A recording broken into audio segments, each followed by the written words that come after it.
Today we're looking over the bill from Illinois that's going into effect just a few months from now.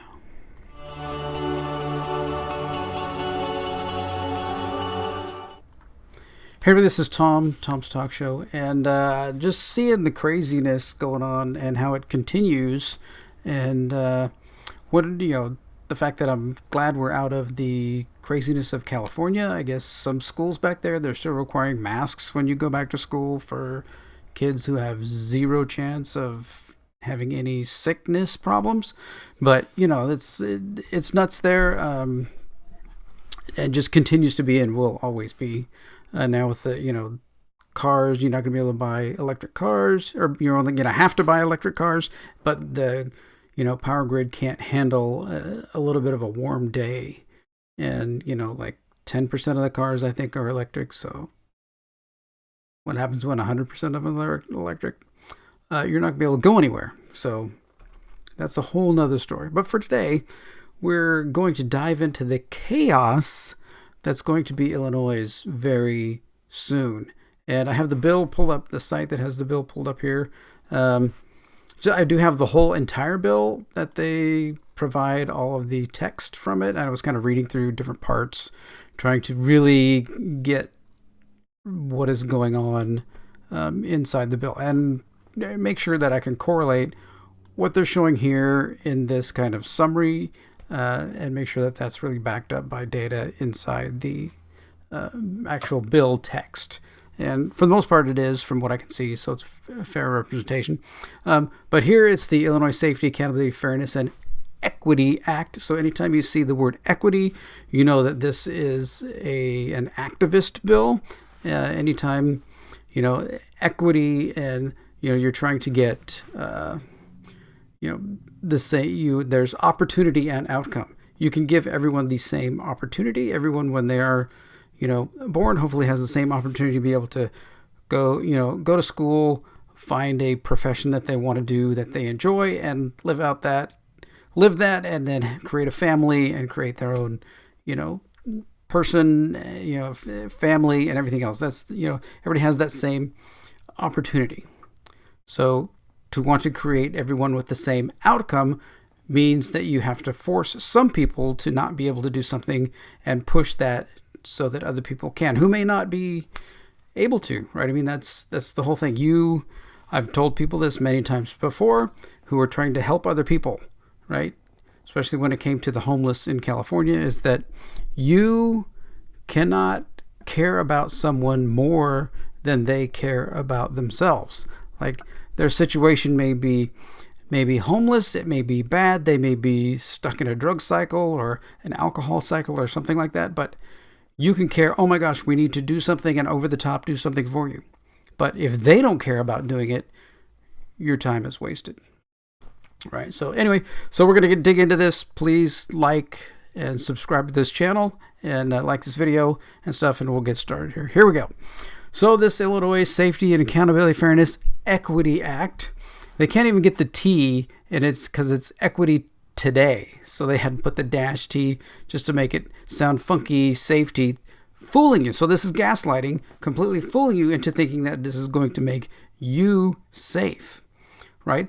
The politicians do, like the Inflation Reduction Act. All this is going to do is dump money into the system, which then increases inflation. And the money is all going to the people that donated to the Democratic Party.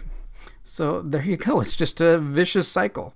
So yeah, anytime that's there, just, it's crazy. Enables extensive reform impacting many areas of the criminal justice system, including pre-arrest diversion, policing, pretrial sentencing, and corrections. So we're going to get into this pre-arrest diversion. It's more like pre-arrest, non-arrest kind of thing. Okay, so they do come down here and they have some of the new policy highlights. So use of force. So offers new standards when police use force. So obviously they're trying to make it so that police cannot, make it harder for police to do things, to capture, criminals and all that. Requires officers to provide aid after using force. Well, I would think they would do that anyway. If someone is injured, you obviously, being caught and someone is injured during that, then I would think natural, thinking would be they're hurt, they jumped off of, a wall somewhere, broke their arm while trying to run away from the police. Are the police going to sit there and look at them and go, haha, you broke your arm? No, they're going to call an ambulance, so that's kind of a pointless thing. Requires officers to intervene if other officers use unauthorized or excessive force. So now this is requiring officers to basically rat on each other, right? I mean, if you're in the heat of, everyone's idea and thinking in their head, right, is what is too excessive, right? So the guy that I'm chasing has a gun and they are shooting at me. So I shoot back at them, but the officer next to me says, I don't think you should be shooting at them. So they stop me from shooting and the guy gets away. Or tries to stop me from shooting at him because he doesn't think it's right, and it bats my hand away and a bullet goes and kills somebody else. Right? So this is a very dangerous place to put officers.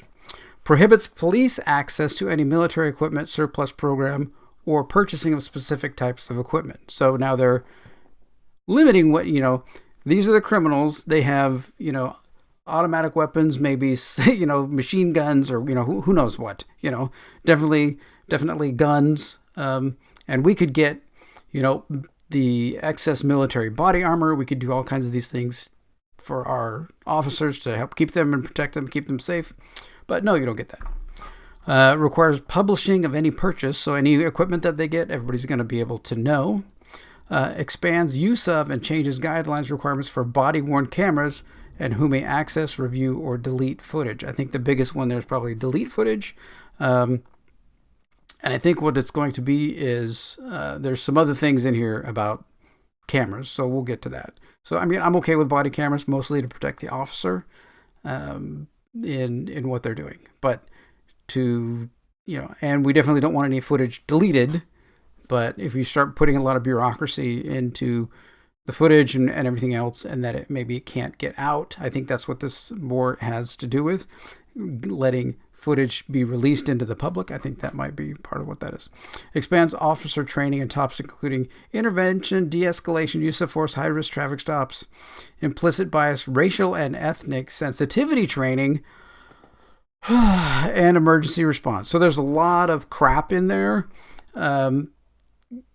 De-escalation, so they want them all to have, the guy was on PCP, but I tried to talk him down while he was spinning like a top, instead of grabbing him with 10 guys and getting him on the ground and handcuffing him and putting him into some secure location, right? I mean, some of these things are just, taking the ability for the officer to do their job away.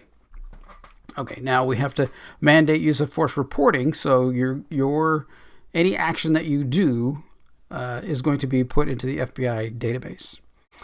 Requires reporting of deaths in police custody due to use of force. So I don't know what the number of that would be, 1 a year or something. I don't know. That's going to be very low. Here's the big section, complaints and misconduct. So it creates a statewide decertification process for officers. So this is going there, trying to defund and remove police officers. Okay, so they're creating more processes to create ways to get rid of officers.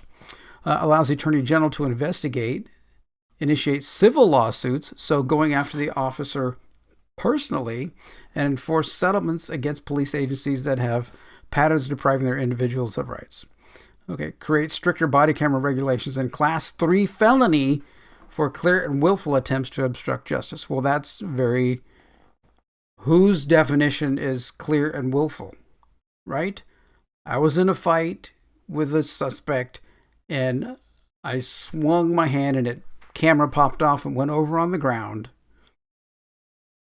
Did I do that on purpose or not? Well, that's up to someone else's opinion now, and that opinion will guide whether I get charged with a felony. So again, making it harder and harder for officers to do their jobs. Like I said before, I'm very much for body cameras to protect the officers and what they're doing. Allow for investigation of anonymous complaints against officers. So anyone now can make a complaint against an officer anonymously. So this is tearing down respect for your officers. Also, we have the right in this country to confront our accusers. So that right there is against the Constitution. That breaks constitutional law. But whether that's going to get to, that state Supreme Court or not, I don't know. But that is not, that is not a good rule. You would need to, I would think, if it were anonymous and this got to some type of hearing, that you would have to have that person there in order to be able to, confront them directly. I don't see how that would even be allowed. Bans destruction of police misconduct records. Well, I don't know why you destroying records. Anyway, allows complaint filings against police officers. Oh, this is a good one. Allows complaint filings against police officers without sworn affidavits, so that include lies, or other legal documentation. Well, I'm not going to tell you, this is completely untrue, but I'm going to tell you anyway that this officer did this, and I have no documentation to back it up. I have no information other than just, I want to say this against the officer. You don't think that every single arrest, once criminals on the street understand this, that they're just going to be filings and complaints against every officer in every arrest, right? No affidavit. You don't have to go in and talk to an officer, make a complaint. I've been in the rooms making complaints, at the police station, and they take your name and everything else, and it's fine and stuff, and they write down what you need, and it's not threatening, it's not anything. You're there because you need their help. So, but if you put someone who's a criminal in that position, who's now complaining, they're going to take full advantage of something like this. No affidavit, no sworn statement, nothing saying that you are telling the truth, and no documentation at all. Nothing. Just go make complaints against. They are really, really, really trying to make their police officers quit. Removes the requirement that officers under investigation must be informed of complainants' names or of the officers in charge of the investigation. So, hidden behind your back, up until the point probably where they come and arrest the officer has no clue what is going on, or the ability to make statements to defend himself ahead of time, right? Something happens, it's always, like you have two kids on the playground that are fighting, right? You take them aside, say, well, what happened?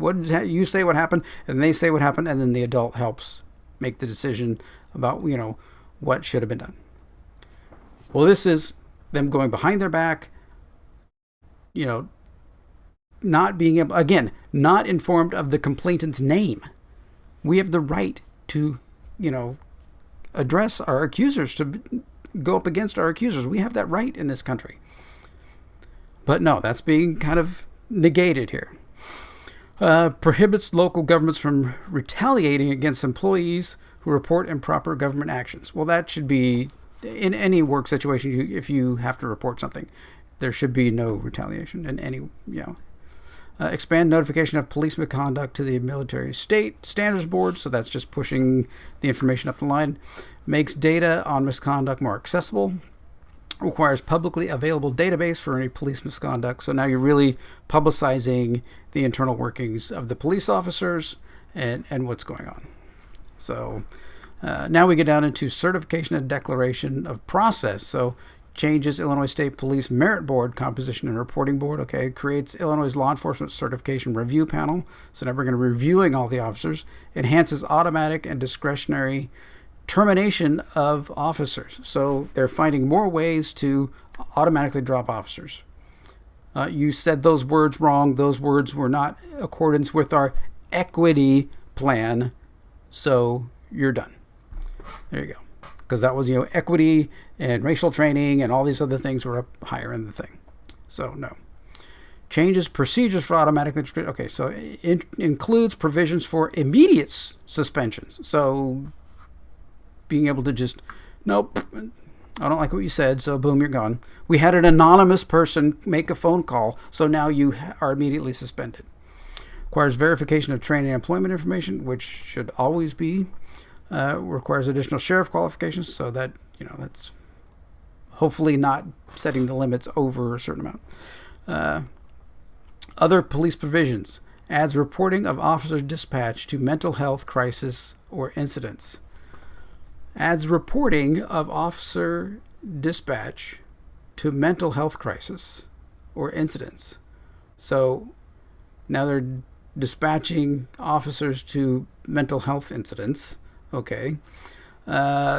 Makes residency requirements subject to collective bargaining or cities with populations over 100,000.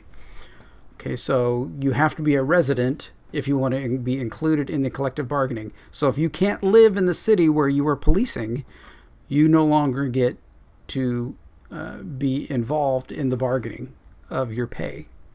So, and I was just wondering how many cities are there. So that's 100,000. So if I go over, here's the city of Illinois, or the state of Illinois. So how many are over 100,000? There are 8 cities over 100,000. And there's blah, blah, blah. How many are in this list? Way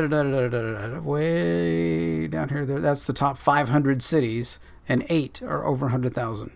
So you're limiting, like basically excluding a huge chunk of officers who can be part of the union bargaining right there.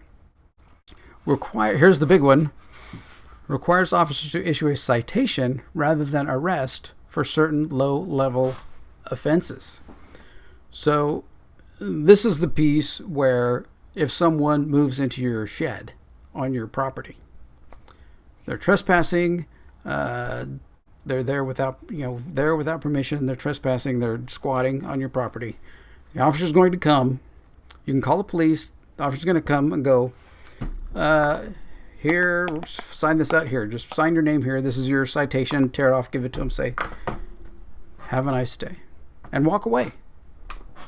They're not going to arrest people who do that. They're not going to take them off of your property. Trespassing and squatting is now legal in Illinois.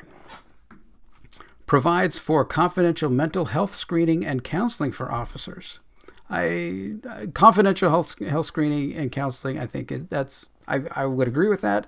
Part of as much support. One item in this whole list. Oh my gosh, one item that provides actual support for officers. One. Provides people in custody with up to 3 phone calls within 3 hours. Allows for medical treatment of people in custody without unreasonable delay. I don't see why that would even need to really be documented. If somebody's hurt, you get them help.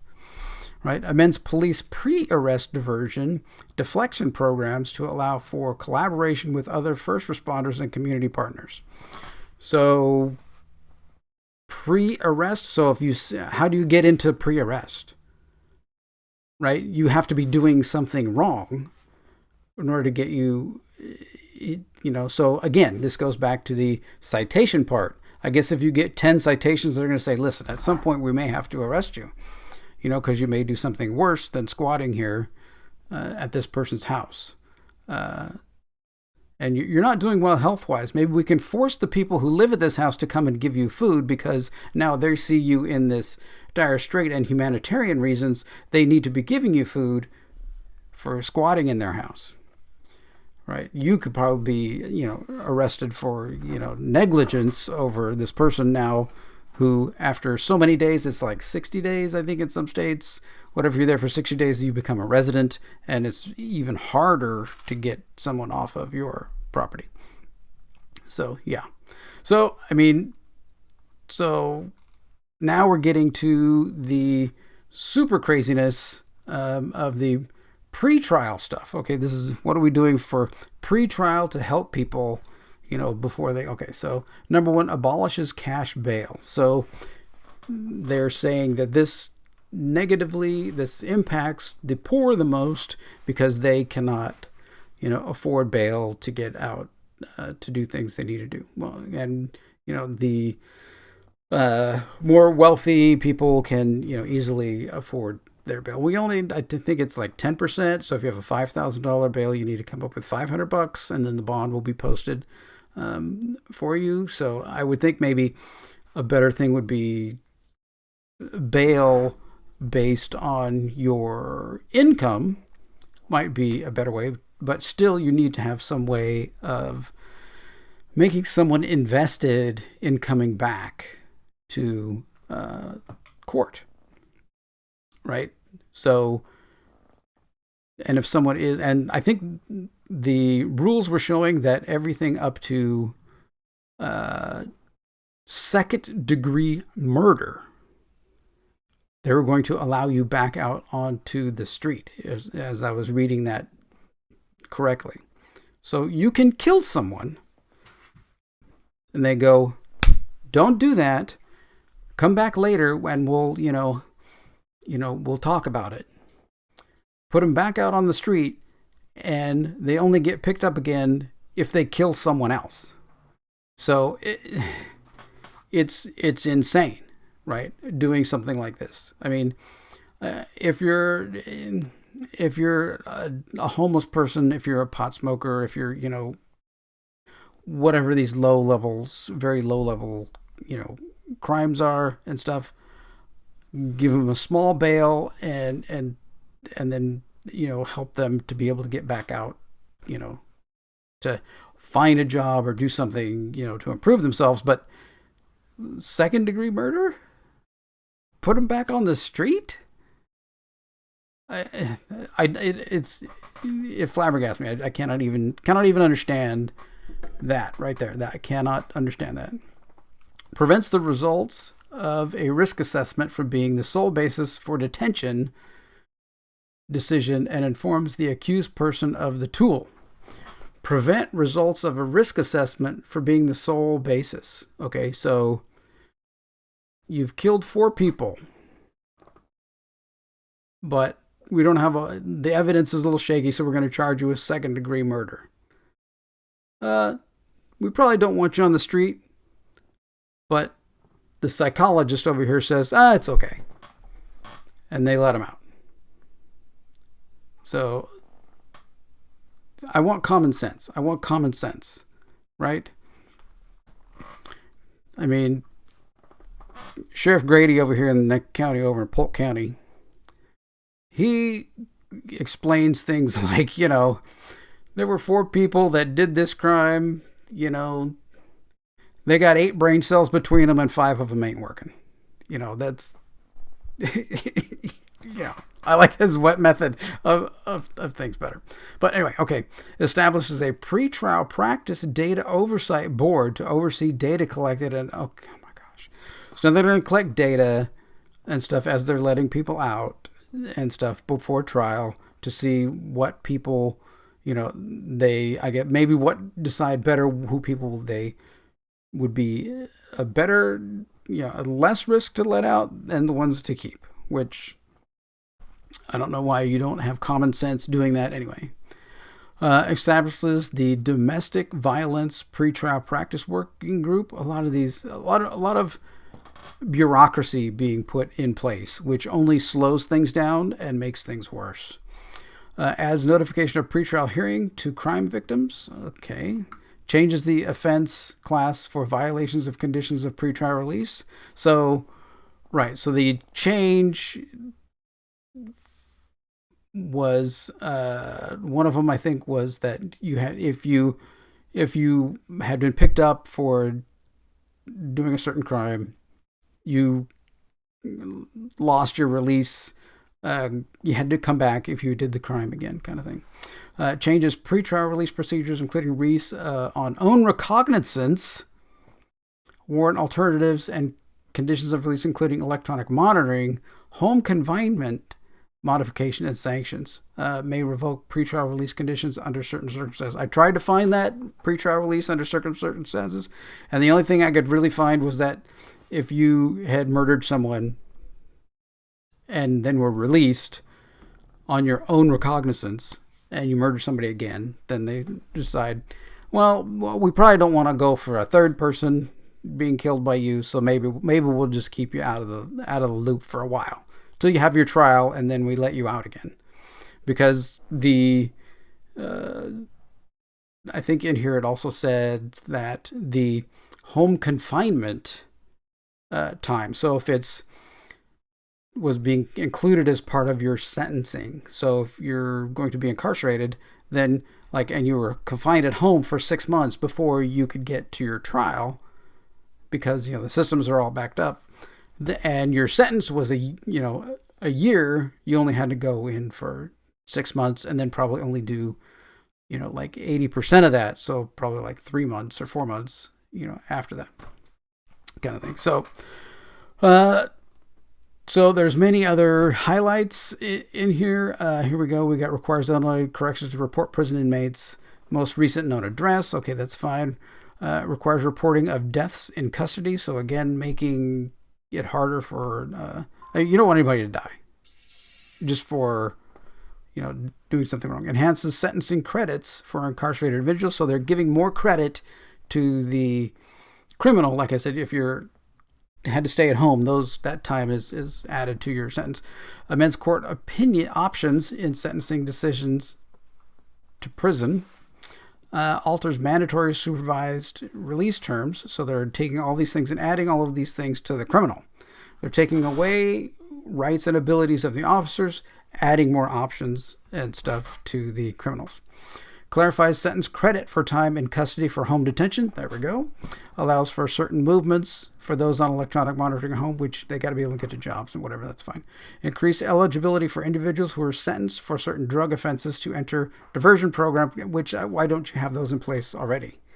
I mean, that's what Rhode Island did. Rhode Island said if you get one of these drug things or homeless things, they run you through a program and you're linked in, they get you reconnected with your family, do all these amazing things, and then if you get out and you get arrested again for anything, you go right back in the program to try and reconnect you. I think they have a 90% success rate of keeping people off the street.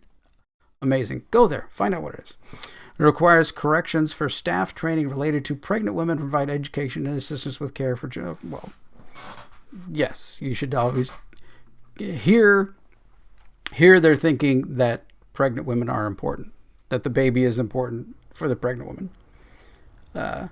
I'm sure other laws are going to can you drop it? Can you drop it? Can you drop it?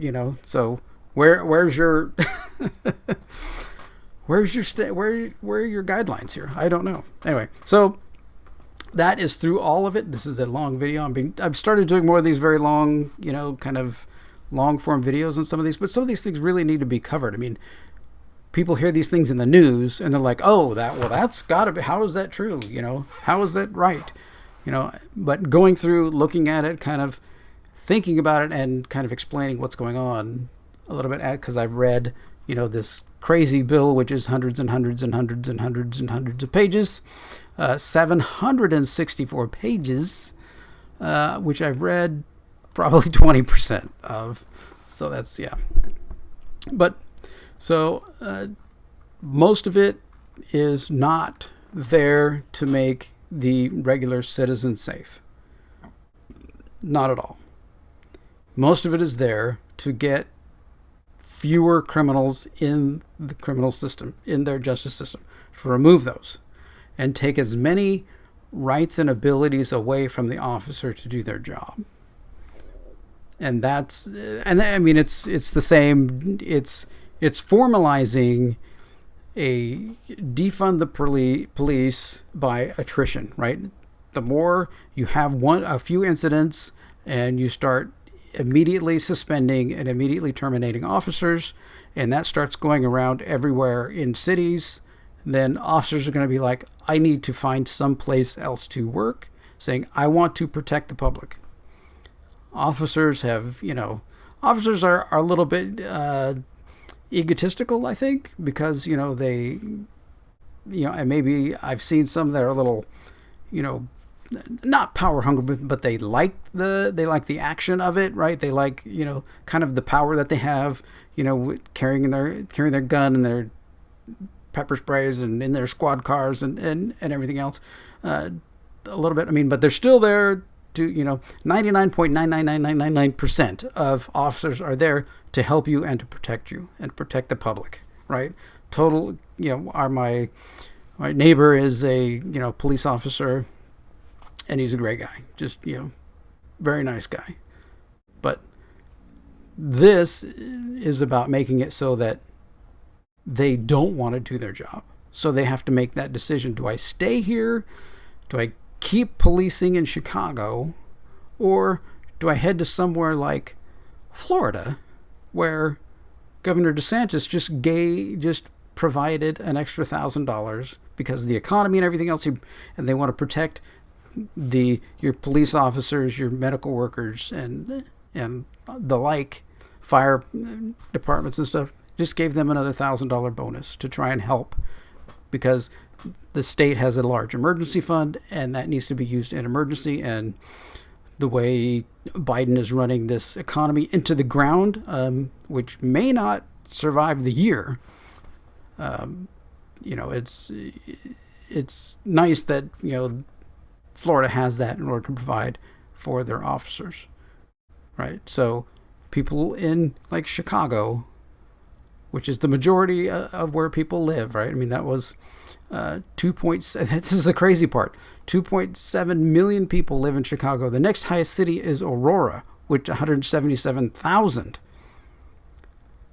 It's not even 10% of what Chicago is.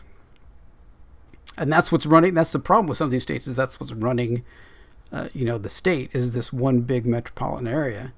And that's driving this whole thing down with their safety for equity kind of garbage. All right. This thing's gone on too long, but I hope that gave you a good overview and understanding of what is going on in Illinois. And if you see something coming like this in your state, that you need to start calling your senators, your representatives for your state, and let them know this is not acceptable. This is not what you want.